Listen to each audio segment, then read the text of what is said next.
हरे Krishna. Krishna devotion channel पर सभी का स्वागत। हम सभी श्रवण कर रहे हैं श्री कृष्ण चरित अमृतम। अद्भुत ग्रंथ है राधा कृष्ण की लीलाओं का, कथाओं का और गोपवासियों का, वृंदावन की लीलाओं का। तो आप सभी इन कथाओं का भावपूर्ण, भक्तिपूर्ण श्रवण करते रहें। आज हम भाग 143 श्रवण करेंगे और आज का शीर्षक है श्री राधा कृष्ण विवाह। जी हाँ, सभी के लिए यह विषय कौतुक का बना रहता है, जो कि क्या राधा और कृष्ण का विवाह हुआ था? ऐसा बहुत से लोग पूछते हैं कृष्ण भक्तों से। तो आइए आज हम डिटेल में श्रवण करते हैं। उद्धव जी बता रहे हैं यह प्यारा सा प्रसंग और विदुर जी द्वारा पूछा गया है। तो उनके सवाल और जवाब और हम भक्तों का समाधान। तो आइए श्रवण करते हैं। विदुर जी ने कहा उद्धव जी से, क्या सर्वेश्वरी श्री राधिका का श्याम सुंदर से विवाह हुआ? कालिंदी नंदी के तट पर बैठे श्री कृष्ण लीला का रस आस्वादन कर रहे हैं विदुर जी। तो उनके मन में यह प्रश्न उठा था, तो उन्होंने यह प्रश्न उद्धव जी से किया। प्रश्न सुनते ही उद्धव जी ने लंबी सांस ली। आहा भरी बोलना चाहते थे पर बोल नहीं पाए। नेत्रों से अश्रु बहने लगे। श्री राधा यही नाम सहज उनके रोम रोम से प्रकट होने लगा। ये दो नहीं हैं, एक ही हैं। फिर एक में विवाह कैसे? विवाह के लिए तो दो की आवश्यकता पड़ती है ना।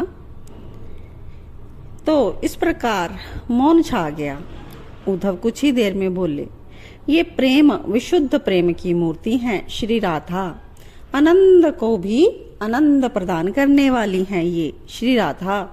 श्री कृष्ण के हृदय में बसे प्रेम का साकार रूप है श्री राधा। तो उद्धव ने कहा, तात हुआ था विवाह, पर विवाह सामाजिक नहीं था। ना ब्रज में किसी को पता चला। स्वयं विधाता ब्रह्मा ने आकर इस विवाह की समस्त विधियों को पूरा किया था।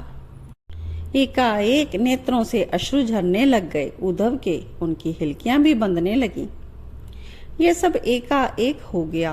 विदुर जी को समझ नहीं आया ऐसी क्या बात हो गई। उद्धव घड़ी दो घड़ी के बाद ही कुछ बोल पाए। वो अपनी लीला में ही पहुंच गए थे।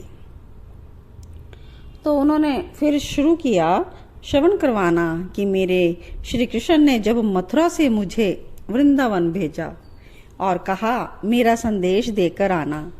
मैं आया यहाँ, मैं तो ज्ञानी बनकर आया था, ज्ञान सिखाने आया था। पर इस प्रेम की भूमि ने मेरा ज्ञान सब झाड़ दिया। मैं अपने अंदर के ज्ञान को प्रेम नदी में बहते साफ साफ देख रहा था। मैं यहाँ पर रहा 6 महीने।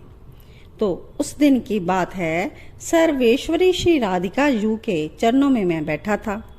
भाव जगत की जो सर्वोच्च स्थिति है, वो स्थिति उस समय श्री राधा रानी की थी। वो कभी हंसती थी, कभी दहाड़ मारकर रोने लग जाती। समय लगा तात श्री जी को उस भाव जगत से बाहर आने में, और जब आई तब उन्होंने ही यह रहस्य मेरे सामने उजागर किया था। श्री राधा रानी ने ही मुझे उस सदान के दर्शन करवाए थे कि ये है भंडीर वट। दिव्य था वह वट और वो वन। विदुर जी कहते हैं, उद्धव मुझे स्वीकार किया मेरे नंदनंदन ने। ये क्या मेरा कम सौभाग्य है? उद्धव, मथुरा की ललनाएं सब पागल होंगी ना नंदनंदन के पीछे। हाँ, वो मथुरा है नागरी सभ्यता की, और हम गंवार कुछ नहीं जानती। फिर भी मेरे साथ ये राधा पूरी गंवार है, बरसाने की रहने वाली। हाँ, उस सुकुमार सांवरे से प्रीत कर बैठी थी।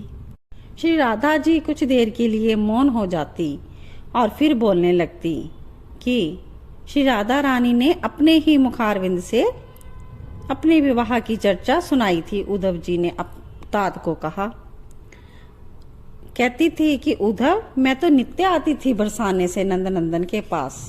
वो लौट कर आते, गोचारण करते हुए मैं उसी समय चली जाती वृंदावन में।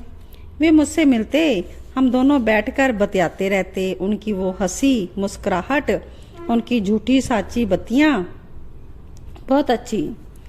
लेकिन एक दिन वर्षा हो गई, घनघोर वर्षा।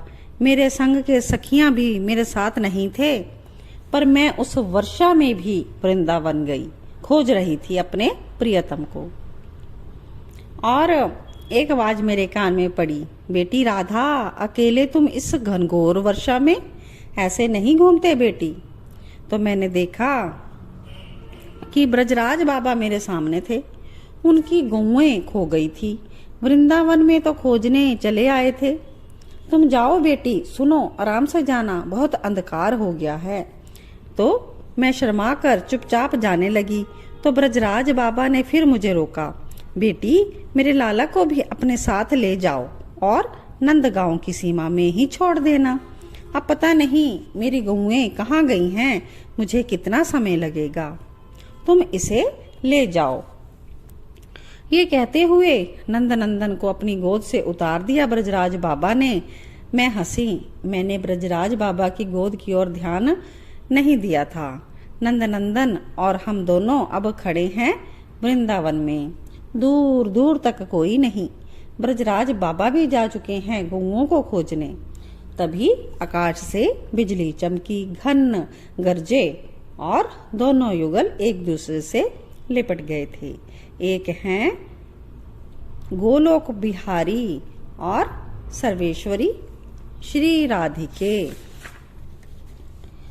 तो आप दोनों युगल के चरणों में मैं विधाता ब्रह्मा प्रणाम करता हूँ। ये कहते हुए उन चतुर्मुख ब्रह्मा ने अपने चारों मुख को हमारे सामने झुका दिया और नंदनंदन प्रसन्न हुए। कहते, क्या चाहते हो? ब्रह्मा ने अपने दोनों हाथों को जोड़ा और प्रार्थना की, वैसे आप दोनों अनादि दंपति हैं, फिर भी हमारी अभिलाषा पूरी करेंगे, हम यही प्रार्थना करते हैं। श्याम सुंदर ने पूछ लिया, क्या अभिलाषा है आपकी विधाता? तो ब्रह्मा जी बोले कि आप दोनों का विवाह हो और वो विवाह मेरे द्वारा संपन्न हो। नयनों को झुकाए हुए ब्रह्मा प्रार्थना कर रहे थे। तब श्याम सुंदर ने टेढ़ी चितवन से उद्धव मुझे देखा और कहा, कहो प्यारी। ये राधा जो बात सुना रही हैं तो कहते हैं कि श्याम सुंदर ने टेढ़ी चितवन से मुझे देखा कि कहो प्यारी। मैं शर्मा गई। आपकी जो इच्छा प्यारे, मैं भी इतना ही बोली। तो ब्रह्मा के आनंद का ठिकाना नहीं था। उसी समय एक स्वर्ण वेदी प्रकट हुई, विवाह मंडप प्रकट हो गया। कदली के हरे हरे वृक्ष बंधनवार स्वयं लग गए, रंगोली भी बन गई। आकाश में गंधर्व वाद्य यंत्र बजाने लगे, अप्सराएं नाच रही थी। तभी हम दोनों, श्याम सुंदर और मैं, श्री राधा, उस दिव्य और अनुपम विवाह मंडप में बैठे। पंडित के रूप में स्वयं ब्रह्मा थे। चारों मुख से वेद का उच्चारण किए रहे थे और मैं दुल्हन बनी अत्यधिक आनंद विभोर थी। पानी ग्रहण की बारी आई। हे सर्वेश्वर, ये सौभाग्य भी आप मुझे दें।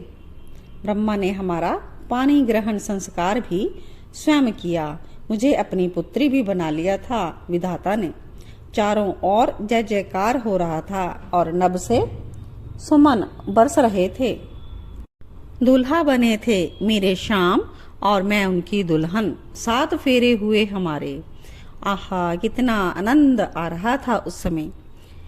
अब आगे ब्रह्मा हाथ जोड़कर हमारे सामने खड़े हो गए। कहते हैं, हे सर्वेश्वर, अब आप मुझे दक्षिणा दें। मुस्कुराए श्याम सुंदर। चतुर हो ब्रह्मा, क्या चाहिए बोलो।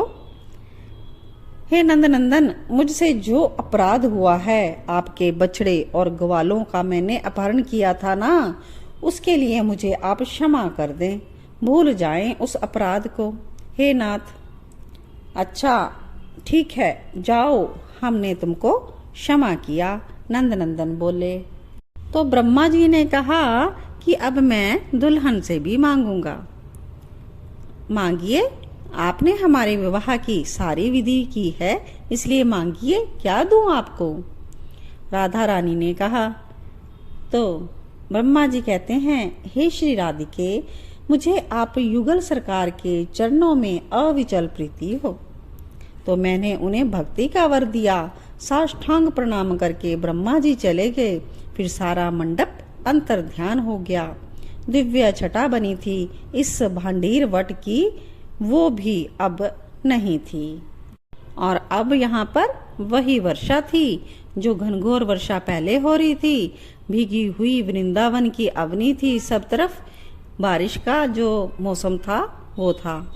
और फिर बादल गरजे और डरकर श्री राधा श्याम सुंदर से चिपक गई।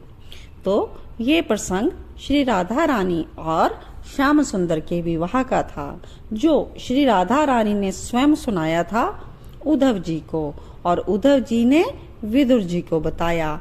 और आज हम सब ने कृष्णा डिवोशन चैनल पर श्रवण किया। जय जय श्री राधे भक्त वत्सल भगवान की जय हो। श्री राधा कृष्ण भगवान की जय हो। श्री राधा कृष्ण युगल सरकार की जय हो। जय जय श्री राधे। सभी को भक्ति का वरदान देना। श्री राधे श्री राधे।